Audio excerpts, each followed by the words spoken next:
ये व्यर्थ के बकवाद करने वाले लोगों से मत मिलो, व्यर्थ के बकवाद करने वाले लोगों की तरफ मत देखो, ये क्या कह रहे हैं, क्या बोल रहे हैं। और तुम भी व्यर्थ का बकवाद मत करो। अपने समय को कीमती मान करके निरंतर प्रिया प्रीतम का नाम जप करो, उनकी गुण लीला गाओ, उनकी सेवा में रहो। कभी प्रपंच की बातें, कभी प्रतिष्ठा का चिंतन, कभी नाना प्रकार के मान सम्मान का चिंतन, ये घुसने ना पावे हृदय में। बहुत सावधान रहना चाहिए साधक को। ऐसी बातें देखो मत, ऐसी बातें सुनो मत जिससे तुम्हारा हृदय उद्विग्न होकर प्रभु का चिंतन छोड़ दे। बंद करो अभी। अन्य लोगों के संग का त्याग कर दो, जो भगवत विमुख वार्ता करते हैं, संत निंदा करते हैं, दूसरों की निंदा करते हैं। कुछ हाथ नहीं लगता, ये लोग दुर्गति को प्राप्त होने वाले हैं। भक्तन निंदा अति बुरी भूल करे जिन कोय, किए सुकृत बहुजन्म के छिन्न में दारे खोए। पर निंदा के किए ते नहीं आवत नहीं कछु हाथ, मूर्ख पर्वत पाप को ले चल अपने साथ। तो अलम कश्यापि संगत्या, ऐसा संग मत करो जिनके पास बैठने से भक्त निंदा, जन निंदा, भगवत निंदा हो। ऐसे से दूर रहो, अलम बंद कर दो ऐसे लोगों का संग। रात दिन हम श्यामा श्याम का नाम जप करेंगे, श्यामा श्याम के लीला गुण गाएंगे, श्यामा श्याम के ही धाम का शोभा का चिंतन करेंगे। जब तुम अपना जीवन श्यामा श्याम के चरणों में न्यौछावर कर दोगे तो पूरा भार श्यामा श्याम ले लेंगे और तुम्हारे हृदय में मस्ती आ जाएगी। जो ऐसा निश्चयी होता है, दृढ़ निश्चयी, उसके अंदर दृढ़ विश्वास, तो उसके हर समय भगवान की स्फूर्ति होती रहती है। भारी प्रतिकूलता में भी भगवान का सानिध्य अनुभव होता है। वो अनुकूलता में तो भगवान के दुलार को देखता है, लेकिन प्रतिकूलता में भगवान की विशेष कृपा को देखता है। ये संयोग, ये वियोग, संसार की ये द्वंद्वमयी वृत्तियां भक्तों के हृदय में नहीं चुभती। आए की हुज्जत नहीं, गए की तलाश नहीं, क्योंकि नित्य संयोग भगवत स्मृति के प्रभाव से प्रभु का रहता है। शोक, विषाद बहुत ध्यान देने योग्य विषय है। तभी लोगों को ऐसा लगता है कि ऐसा कैसे हो सकता है। भक्त के चरित्रों को जब सुनते तो लगता है ऐसा कैसे हो सकता है, ऐसी परिस्थिति में भी ऐसा कैसे हो सकता है। क्योंकि तुम मानसिक बुद्धि से युक्त हो और वो भागवतिक स्थिति से युक्त है, इसलिए तुम उसको पार पा ही नहीं सकते। जब तुम अपना जीवन श्यामा श्याम के चरणों में समर्पित कर देते हो हृदय से, फिर उनकी कृपा से सब विघ्न दूर हो जाते, एक अपार मस्ती रहती है। नहीं तो शोक, विषाद, दुख, क्लेश, कष्ट, संताप, भय, उद्वेग, ये सदैव सताते रहते हैं। इसी से डिप्रेशन होता है। बार बार नकारात्मक चिंतन, शोक, विषाद, दुख, चिंता, क्लेश, संताप, भय, उद्वेग, यही पूरे मानसिक स्तर को नष्ट कर देते हैं। उत्साहहीन जीवन हो जाता है। जब तुम श्यामा श्याम को समर्पित हो जाते हो तो ये सब प्रवेश भी नहीं करते, एक अपार मस्ती बनी रहती है। अब क्या होगा? श्यामा श्याम जो करेंगे वही होगा। श्यामा श्याम पता नहीं कैसा करें, नहीं, वो सदैव मंगल भवन है, वो जो करते हैं महामंगल होता है। यह निश्चय उपासक के हृदय में आ जाना चाहिए। इसलिए अपना सारा मन, सारी बुद्धि, सारा जीवन, प्रत्येक श्वास प्रभु को अर्पण कर दो। फिर देखो तुम निहाल हो जाओगे। दुख, शोक, विषाद, क्लेश, कष्ट, संताप, भय, उद्वेग, ये उसी को व्यापते हैं जिसने अपने जीवन को प्रभु के चरणों में अर्पित नहीं किया। इसलिए तुम अपना सारा मन, सारी बुद्धि, सारा जीवन, प्रत्येक श्वास केवल प्रभु को अर्पित कर दो। फिर देख लेना श्वास कैसे अर्पित की जाती है, राधा राधा राधा। बुद्धि कैसे अर्पित की जाती है, एकमात्र निश्चय कि भगवत सुख ही सुख है, ये जागतिक सुख सुख नहीं, ये दुख है, ये ऐसा दलदल है जिससे आप तक कोई नहीं निकल पाया।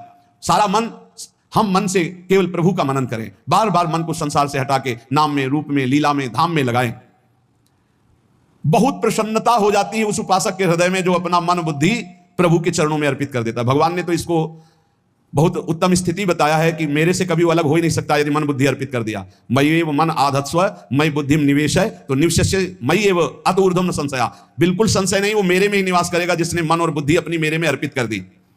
बहुत प्रसन्नता रहेगी उस उपासक के जीवन में जो अपने आप को मन बुद्धि सहित प्रभु के चरणों में समर्पित कर दिया है। भगवान का आश्रय लेने वाले की पहचान है हर परिस्थिति में प्रसन्न रहना। देखो आप भगवद आश्रित हो कि नहीं, देखो अनुकूल परिस्थिति में तो सब प्रसन्न रहना, लेकिन प्रतिकूल परिस्थिति में प्रसन्न रहना यह भगवान के भक्तों का लक्षण है। हर परिस्थिति में प्रसन्न रहना यह भगवान के भक्तों का लक्षण है। आनंदगण भगवान का आश्रय मिलते ही आनंद छा जाता है हृदय में। उनके पास आनंद का अभाव होता ही नहीं है। जैसे सूर्य का प्रकाश उदय होते ही सूर्य का प्रकाश संपूर्ण अंधकार को नष्ट कर देता है, ऐसे ही भगवान का संपूर्ण आश्रय लेते ही सब दुख चिंता शोक नष्ट हो जाते, आनंद ही आनंद। तुम भगवान के मंगलमय रूप को नहीं जानते हो, पर उनके मंगलमय भाव को, विधान को मानना शुरू कर दो। जो भी होता है मंगल में होता है।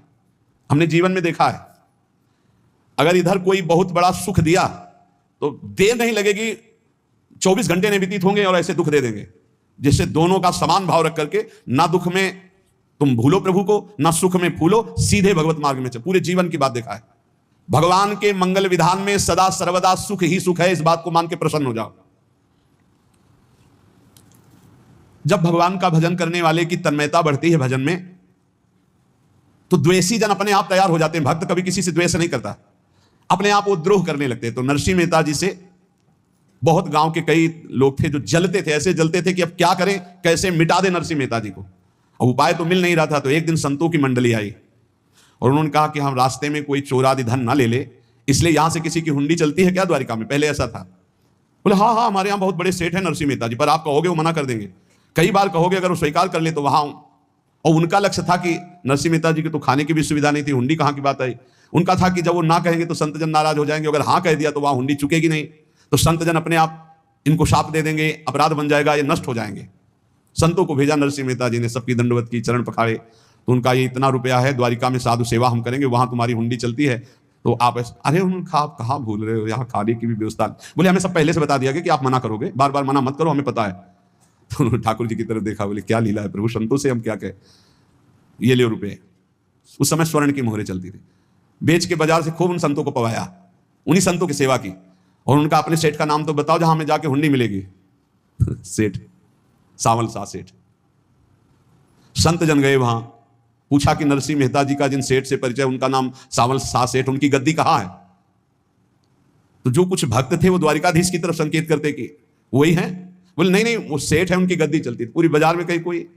अब संत जन एकांत में होकर के बहुत विचलित हुए कि हमारे साथ धोखा हुआ, नरसिंह मेहता जैसा संत क्या धोखेबाज हो सकता है?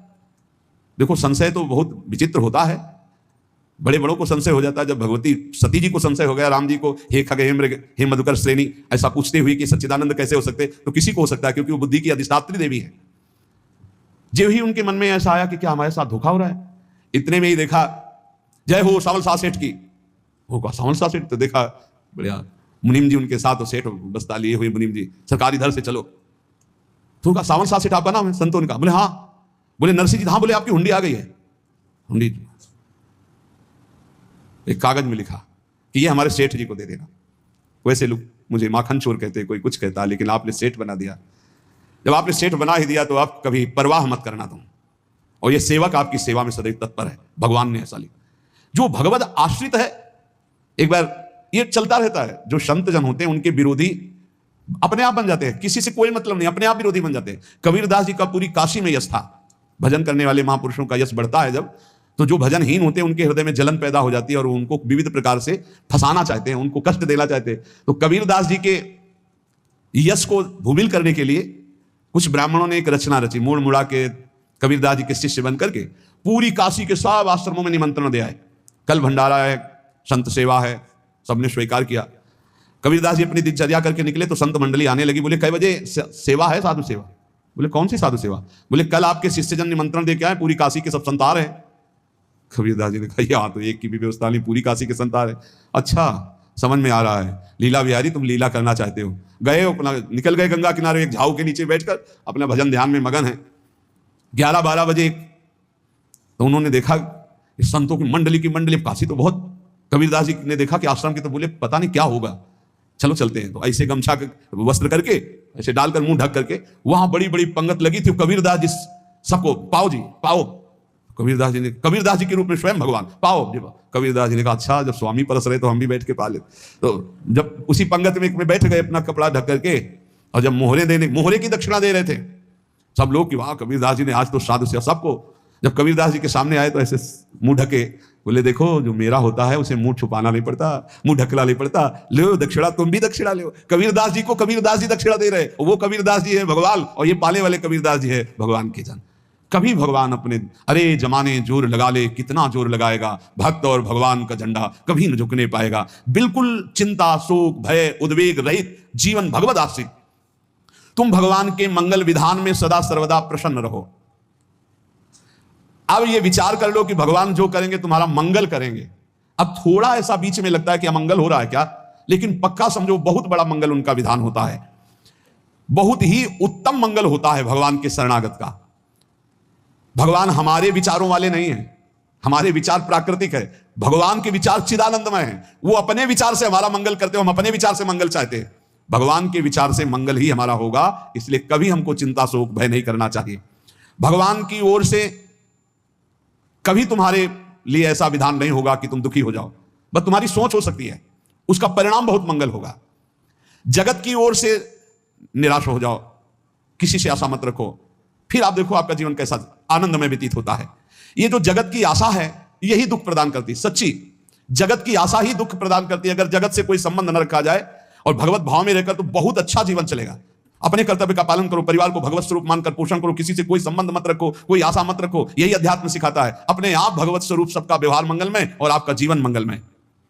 अपने घर में ऐसे रहो जैसे किसी अतिथि के घर में रह जाता है। चलना है, यहां से जाना है। कौन रहता है अपने घर में अतिथि की भांति? भगवान का भक्त। जाना है यहां से, अपनी प्रिया प्रीतम के पास जाना। ये हमारा घर नहीं है, यहां तो हम समय व्यतीत कर रहे हैं, अपनी आयु व्यतीत कर रहे हैं भगवत आराधना करते हुए। हमें जाना है प्रिया प्रीतम के पास। वास्तविक घर भगवान का धाम है हमारा, वास्तविक घर वाले प्रभु हैं हमारे। जो नित्य सच्चिदानंद भगवान के चरणों में अपने चित्त को समर्पित करता रहता है, उसको यह अनुभव होने लगता है कि बड़ी कृपा है हमारे ऊपर, भगवान की बड़ी कृपा है हमारे ऊपर। सर्वसमर्थ परम सुहृद भगवान ऐसे भक्त के ऊपर हर समय वरद हस्त रखे रहते हैं। यह केवल प्रवचन नहीं, सच्ची बात मानिए। ऐसे भगवान का वरद हस्त हर समय रहता है। जब भगवान की छत्र छाया में भक्त अपने को देखता है तो आसपास घोर विपत्तियों का भी समुदाय हो तो भी वो आनंद में मगन रहता है। हर हालत में आनंदित रहना यह भक्त का स्वभाव है। भगवान ऐसे भक्तों को प्यार करते हैं जैसे कछुआ अपने अंडे को बाहर रखे आवे और रात दिन उसका चिंतन करे। जब भक्त भगवान को समर्पित होता है तो भगवान रात दिन उसकी ऐसे चिंतन सुरक्षा करते हैं। अभय, यह दैवी संपदा का पहला गुण है। यह भगवान के शरणागत पर जागृत हो जाता है। वो भयभीत नहीं होता, किसी भी उससे भयभीत नहीं होता। यही डर ही डरप हरिवंश हित, जिनो भ्रमय गुण सलील पर। इस डर से डरते रहना चाहिए कहीं गुण रूपी पानी में फिसल ना जाए, नहीं तो गलती हो सकती है। साधक सावधान रहे। यह अभय दैवी संपदा का सबसे बड़ा गुण है। जो भयहारी भगवान की शरण में आ जाता है तो उसके अंदर ये अभय प्रकट हो जाता है। अगर कहीं तुम्हें एकांत में भय लग रहा है, एक आदमी तो एकांतिक में आए थे, वो कह रहे थे कि हमें हर समय भय लगा रहता कि कोई हमारे पीछे है, अंधेरा तो लगता कोई खड़ा है, मैं जीना मुश्किल हो गया, ऐसा भय। देखो ये मन कैसा है, भगवान से विमुख होने पर कैसे डरवाता है। वो कह रहे हैं हर समय मुझे डर लगा रहता है, कोई सामने खड़ा है, कोई पीछे खड़ा है, ऐसा भय लगने लगता है। और जब भगवान की शरण में आ जाते हैं तो ये अभय स्थिति हृदय में जागृत हो जाती है। कोई भी भय आसपास आ ही नहीं सकता, यहां तक कि नरक का भी भय खत्म हो जाता है जो भगवान की शरण में है। महापापी भी पुण्यात्मा महान भक्तों के समान वो उत्तम गति को प्राप्त हो जाता है जो भगवान की शरण में हो जाता है। पर ये जो भोगों का आश्रय लिए हुए हैं, मनमानी आचरण कर रहे हैं, ये कभी उस अभय को जान ही नहीं सकते कि अभय पद है क्या। इनको तो कदम कदम पर शोक, भय और दुख की प्राप्ति होगी, कोई बचा नहीं सकता। जो भोगों में लगे हैं, मनमानी आचरण कर रहे हैं। अगर निर्भय होना चाहते हो, परम सुखी होना चाहते हो तो भगवान के शरणागत हो जाओ। सारे जगत को अभय दान देने वाले भगवान है। भगवान का एक प्रण है, ममपन शरणागत भयहारी। जो मेरी शरण में आ गया उसके भय का मैं नाश कर देता हूं। साधना में अवस्था मन की मानी जाती है कि आप कितने अच्छे साधक हैं। यदि आपका मन भगवदाकार है, हर समय भगवत चिंतन चल रहा है, आपके स्वप्न भागवतीकार रहे हैं, आपके विचार भागवतिक हैं, तो आपकी अच्छी साधना हो रही है। और यदि आपके स्वप्न गंदे आ रहे हैं, क्योंकि स्वप्न में मन का ही सारा खेल होता है, और आपकी चिंतन वृत्ति वासनात्मक चल रही, तो अभी साधना का प्रभाव मन पे नहीं पड़ा है। जिसका मन हर समय भगवत चिंतन करता रहता है वो जीते जी जीवन मुक्त हो जाता है, अनुभव होता है। जैसे किसी ने कहा कि हमें कैसे पता चलेगा कि हमारा काम हो गया है, तो जैसे आप भोजन पा लेते हैं तो किसी दूसरे से गारंटी थोड़ी लेनी होती कि हम छक गए हैं क्या, आप जरा बताना हम छक गए हैं क्या। नहीं, अपने हृदय में आ जाता है कि अब मैं तृप्त हो गया। ऐसे ही अपने हृदय में आ जाता है कि मेरा काम हो गया, अब मेरा जन्म नहीं होगा। ये हृदय में आ जाता है, अपने आप अनुभव में आ जाता है। जब स्वरूप बोध होता है तो किसी और से सलाह थोड़ी लेनी होती है, वो अपने आप अनुभव में आ जाता है। हाँ, यदि गुरुदेव का वर्ण नहीं किया है तो फिर आपको किसी न किसी गुरु से प्रमाणित करवाना पड़ेगा। और अगर गुरुदेव का वर्ण किया है तो वही मंत्र, वही नाम, वही गुरु शरणागति आपको अंदर से पुष्ट कर देगी कि आपका काम हो गया है। विषय चिंतन करता हुआ मन विषय आसक्ति को प्राप्त होता है। विषय आसक्ति को प्राप्त हुआ मन बार बार जन्म, मरण और नरक को प्राप्त होता है। बस ये विषय चिंतन हटाना ही प्रमुख कर्तव्य साधना का है। बार बार मन को विषयों से हटा करके प्रभु के नाम में लगाओ, प्रभु के रूप में लगाओ, प्रभु की लीला में लगाओ। जहां भगवान प्रकट होते हैं वहां परमानंद की बाढ़ आती है। पर ये ध्यान रखें, गुलाब का फूल कांटों में खिलता है, उसकी सुगंध लेनी, फूल लेना है तो कांटों से बचाकर। ऐसे ही जब आप भगवत चिंतन के लिए चलेंगे तो आपका चिंतन चुराने के लिए माया विविध नाटक करेगी, कांटे फैलाएगी। कोई तुम्हारी निंदा करेगा, कोई अपमान करेगा, कोई उपहास करेगा, तुम्हारी अव्यवस्था हो सकती है, तुम्हारी परिस्थिति बहुत भयावह हो सकती है। इन परिस्थितियों में भी भगवत चिंतन का तार ना टूटने पावे तो आगे गुलाब का फूल है। जैसे कांटे से बचाकर गुलाब का फूल लेते हैं और भगवत अर्पित करके सौरभ का सुख लेते हैं, ऐसे ही भगवान के प्रेमानंद का अनुभव करने के लिए संसार के कांटों से बचना होगा। और खिलेगा यही फूल संसार में ही, मनुष्य देह में, और योनियों में नहीं। भगवत प्राप्ति स्वर्ग में नहीं होगी, इसी मृत्यु लोक में होगी। पहले मन नहीं लगता भगवत चिंतन में, भगवत चिंतन जबरदस्ती करना पड़ता है। भगवत चिंतन जे ही प्रारंभ करोगे ते ही बहुत बाढ़ आ जाएगी पाप चिंतन की। ध्यान दीजिए, बहुत लोग प्रश्न करते रहते हैं कि हम जब भजन में बैठते हैं तो बहुत गंदी बातें आती, मन बड़ा चंचल होता है, भाग जाता है। ऐसा प्रारंभ में जब कोई भगवत चिंतन प्रारंभ करता है तो उसका मन विषयों में भागता है, गंदी बातों में भागता है। अब लोग कहते हैं पहले तो हमारा चिंतन बढ़िया होता था, अब चिंतन नहीं होता। तो कोई सिद्ध पुरुष थोड़ी हो गए, तुम्हें जबरदस्ती चिंतन करना होगा। जगत के प्राणी में जहां मन जाए तो इसमें भी भगवान, पदार्थ में मन जाए तो उसमें भी भगवान, जहां जहां मन जाए वहां वहां भगवान देखो, या मन को हटाकर नाम मंत्र में लगाओ। ऐसे भगवत स्मृति जागृत की जाती है, बार बार प्रयास करना होता है। कई लोग ये प्रश्न करते हैं कि हमसे बड़े पाप हो गए तो क्या हमें भगवान की प्राप्ति हो जाएगी? तो यहां कह रहे हैं भगवान किसी के पूर्व जीवन को नहीं देखते हैं, वर्तमान के भजन को देखते हैं। पकड़ो इस बात को। अगर वर्तमान में आज आप सुधर गए हो, नाम जप कर रहे हो, तो आप भक्त हो। ये गीता जी में भगवान ने कहा, अपिचेत सुदुराचारो भजते माम अनन्य भाग साधुरेव समन्तव्या सम्यक व्यवसिता। ऐसा बहुत दुराचारी पहले रहा है, बाद में उसके मन में आ गया कि भगवान के सिवा हमारा कोई कल्याण करने वाला नहीं, हमारा कोई नहीं। तो भगवान कहते हैं मैं उसे साधु ही मानता हूं, उसे साधु बना देता हूं। भगवान किसी के पूर्व जीवन को नहीं देखते। बहुत बढ़िया बात है। कल तक हम क्या करते रहे भगवान नहीं देखते, आज क्या कर रहे हो ये देखते हैं। यदि आज आप भजन में लग गए हो, अच्छे आचरण कर रहे हो, तो आपको भगवत प्राप्ति हो जाएगी। भगवान ये नहीं देखते कि पूर्व में पुण्यात्मा रहा है कि पापात्मा रहा है। भगवान वर्तमान में देखते कि मेरा भजन कर रहा है, बस इसी से कल्याण कर देते हैं। पकड़ो इस बात को, तो कभी प्रश्न नहीं उठेगा कि क्या हमको भी भगवत प्राप्ति हो सकती है क्या। हमारा मन यदि श्री भगवान को चाहने लगे तो श्री भगवान हमारे मन में ही आकर बस जाएंगे। भगवान की रूप माधुरी में मन डूबने लगेगा। यथार्थ सत्य, जो भगवान से थोड़ा भी प्यार करने लगे हैं उनके हृदय में भगवान की उनकी भावना के अनुसार झलक आने लगी है। हृदय में प्रभु के आते ही अनंत जन्मों के संस्कारों का नाश हो जाता है। इसलिए तुम अपने पहले वाले घृणित जीवन को याद भी मत करो और उसको सोचकर जरा निराश भी मत हो। अमावस्या में घोर अंधकार रहता है, पर प्रातः काल में अंधकार नष्ट हो जाता है। ऐसे ही नाम का उच्चारण करते ही तुम्हारे जितने पाप अंधकार हो सब नष्ट हो जाएंगे। तुम चाहो कि एक क्षण भी प्रभु को ना भूलो। अब वर्तमान में ऐसी स्थिति बनाओ। जो प्रभु को नहीं भूलने की चाह करता है कि मुझे ऐसी स्थिति प्राप्त हो कि मैं कभी प्रभु को ना भूलूं, तो सच्ची मानो और कोई बात भगवान सुने ना सुने, ये बात जल्दी सुन लेते हैं। भजन की मांग करो तो बहुत जल्दी भगवान पूर्ण करते हो। भजन जिसका चलने लगा तो फिर लोक लोकांतर के सारी रिद्धियां सिद्धियां सुख वैभव तो उसके चरणों में लौटते हैं। जब हम प्रभु से प्रभु का स्मरण न मांगकर भोग मांगते हैं तभी हमारा भजन रुक जाता है, भजन नहीं चल पाता। यदि हम प्रभु से केवल भजन मांगे तो विश्वास करो ब्याज में सब हो जाएगा। मूल भजन तो आपका बचेगा ही, ब्याज में लोक लोकांतर के भोग आपके चरणों में लुटते घूमेंगे। आप भजन करके तो देखो, अरे घिघियाने की जरूरत नहीं, किसी से मांगने की जरूरत नहीं, भजन करके देखो, सब ठीक हो जाएगा, सब अपने आप बन जाएगा। हम बहुत बड़ी भूल कर देते हैं कि थोड़ा भजन करके प्रभु से कुछ सांसारिक वस्तुएं, स्थितियां, परिस्थितियां बदलने की मांग कर लेते हैं, जिससे भजन छूट जाता है। प्रभु की स्मृति इतनी महान है कि जिन्होंने बैर भाव से प्रभु का स्मरण किया उनको भगवान की प्राप्ति हो गई।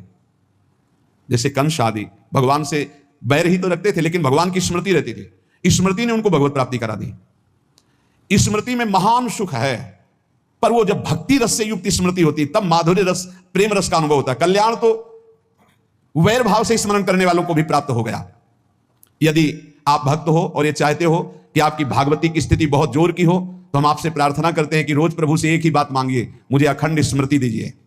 अर्जुन जी को पूरी गीता जी सुनने के बाद यही मिला, नष्टो मोहा स्मृति लब्ध्वा। स्मृति, प्रभु आप हम पे ऐसी कृपा कर दो कि हमारे हृदय में किसी और व्यक्ति, वस्तु, स्थान की स्मृति न रह जाए, केवल आपकी स्मृति रह जाए। यह चाह भगवान बहुत जल्दी पूर्ण कर देते हैं यदि उपासक हृदय से यह बात मांगे। भगवान की कृपा से ही ऐसा हो सकता है कि अखंड स्मृति ये कर्म फल से नहीं मिलती है। प्रभु के प्रति निर्भर होकर जो दैन्यता पूर्वक प्रभु से मांगता है और हर समय अभ्यास करता रहता है भगवत स्मरण का, उसको ये स्मृति मिलती है। और स्मृति मिल गई तो इससे बड़ी कोई स्थिति नहीं। हर समय भगवान का स्मरण। प्रभु से मन प्रतिपल नया नया स्वाद लेकर के आसक्त होता रहता है, नवम नवम। प्रभु कभी बासी नहीं होते। जैसे किसी व्यक्ति को देखो तो देखते देखते मन हट जाएगा कि देख लिया बहुत सुंदर है, ठीक है, लेकिन वो एक दिन मन हट जाएगा। और प्रभु की सुंदरता नवम नवम है। प्रभु के नाम का स्वाद नवम नवम है। प्रभु की लीला का स्वाद नवम नवम है। प्रभु के धाम की शोभा नवम नवम है। जैसे आचार्य महाप्रभु हरिवंश चंद्र जी कहते हैं, नयो नेह नव रंग नयो रस नवल श्याम वृषभानु किशोरी नव पीतांबर नवल चूनरी नई नई बूंदन भींजत गोरी नव वृंदावन हरित मनोहर नव चातक बोलत मोर मोरी नव मुरली जो मल्हार नई गति, सब कुछ नया। तो नवम नवम प्रभु प्रतिपल नवम नवम प्रभु का रूप, प्रियाजू का नवम नवम, अबहीं और अबहीं और अबहीं और है। तो कहते हैं जब मन निरंतर स्मृति में डूबता है तो जब प्रभु की रूप माधुरी प्रकाशित होती तो ऐसी नवम नवम कि कभी ये नहीं होता कि रूप बासी हो गया। ये वही रूप है जो हमने अभी देखा था, नवम नवम। इसलिए आनंद की उफान आती रहती है उपासक के हृदय में। ऐसी प्रियता, ऐसा आनंद बिना भजन के नहीं अनुभव में आएगा। इसलिए तुम विश्वास करो, तुम्हें बहुत सुंदर सुख मिलने वाला है, आगे अपार सुख मिलने वाला है। ये थोड़ा दुख का समय काट लो, जब तक जीवन है ये दुख सुख की लहर आती रहेगी, आप इसको सह जाओ, आगे बहुत आनंद है। विश्वास मान लीजिए, बहुत आनंद है। जो ये विश्वास कर लेता है वो प्रभु के मार्ग में चलकर प्रभु को प्राप्त कर लेता है। नहीं तो इतने रोड़े हैं कि आप ऊब जाओगे, बहुत रोड़े हैं। जो प्रभु के मार्ग में चलता है तो माया के बहुत से पार्षद अपना प्रभुत्व दिखाने उनके पास आते हैं, महिमा अपनी दिखाने, पर वो किसी वस्तु स्थिति अवस्था प्राणी पदार्थ का प्रभाव स्वीकार ही नहीं करता, क्योंकि भगवत स्मृति परायण है, भगवान की कृपा पर विश्वास है, इसलिए उसको कोई फंसा नहीं पाता। वो नित्य निरंतर प्रभु से घुला मिला रहने के कारण उसकी मस्ती में कोई फर्क नहीं पड़ता। माया का प्रभुत्व रखने वाले उसे फंसाने की चेष्टा करते हैं, पर उस पर किसी का असर नहीं होता। वो कहीं लिप्त नहीं होता, वो कहीं दुखी सुखी नहीं होता, वो हर समय प्रसन्न रहता है। तुम देखो, हर समय प्रसन्न रहते हो? यदि नहीं तो तुम किसी व्यक्ति वस्तु का आश्रय लिए हुए हो, प्रभु का नहीं। अगर हां तो हर समय प्रभु का स्मरण चलना चाहिए, हर समय प्रभु के आश्रित हो। फिर देखना ये आनंद, ये प्रसन्नता क्या रूप रखती है। बड़े बड़े मस्त संतों को देखा, मस्त ऐसे उन्माद में मस्त, उस सुख के लिए ललचाओ। कब तक जन्मते मरते रहोगे, कब तक बार बार दुख भोगते रहोगे, कब बड़ा प्रपंच है ये। भगवान का स्मरण परम पुण्यात्मा पुरुष का हृदय माना जाता है। बहुत पवित्र हृदय, बड़ा पुण्यात्मा हृदय जिसमें भगवान का स्मरण। भगवान का विस्मरण पापात्मा पुरुष, भयानक विपत्ति दुर्भाग्य आते हो। सुदृढ़ निश्चय करो, अब हम भगवान के स्मरण में अपना समय व्यतीत करेंगे। मेहनत करो, कार्य करने के लिए कोई मना नहीं, आप नौकरी करो, किसानी करो, व्यापार करो, पर अंदर अंदर भगवत स्मृति ही सबसे बड़ी स्थिति है। अब चाहे हम जीवित रहें, चाहे हमारे मरण जैसी विपत्ति आ जाए, चाहे सब हमसे हट जाए, चाहे सब हमको नमन करें, अब हम दृढ़ निश्चय करके केवल भगवान के स्मरण करते हुए इस संसार के बीच समय व्यतीत करेंगे। अब हम चूकने वाले नहीं, ये नियम लीजिए। चाहे जीवन रहे या ना रहे, चाहे मरण जैसा कष्ट आ जाए, चाहे सब वियोग हो जाए, सब चले जाए, चाहे सब संयोग हो जाए, सब नमन करें, अब हम प्रभु का स्मरण नहीं छोड़ेंगे।